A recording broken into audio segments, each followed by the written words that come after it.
One TV Patrol. Balik sa mga balita sa One TV Patrol.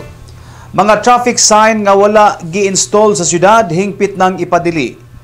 Sa pagpatuman pohon sa City Traffic Light Ordinance, mahimong matikitan, mapinaltihan o makasuhan ang mga individual nga mukuha o mutangtang sa mga traffic sign nga gipang pahimutang sa kagamahan ng lokal o bisan ang mga traffic sign nga gipanag-iya sa Department of Public Works and Highways.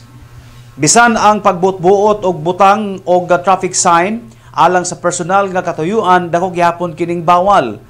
Kini mabasa sa Article 3 Section 8 sa City Traffic Light Proposed Ordinance nga gipasabot sa City Legal Counsel Attorney Francis Sulita sa kapigayon nga public hearing mahitungod sa gituking Traffic Light Ordinance.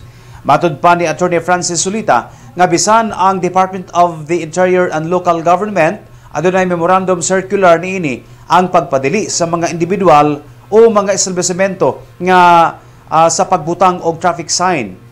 Sama na lang sa traffic sign nga no parking aron ang tagdumala ra mismo ang eksklusibong maka-parking og kining kahimtang kumon nga makita sa bisan asang bahin sa kadalanan ning syudad o kini dakong bawal.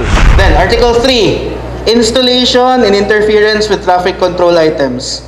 No person shall install, establish, or display on any road or in the view of any person on any road or interfere with, alter, or take down any traffic control sign on item. Now, what does the article or Section 8 mean?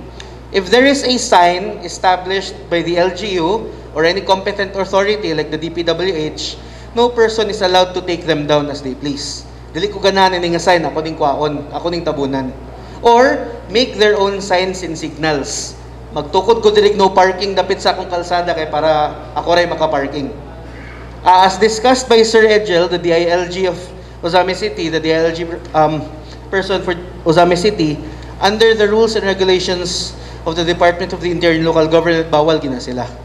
You are not allowed to have any sign that, kumbaga, I am putting this sign up so I can call a spot on the street my own.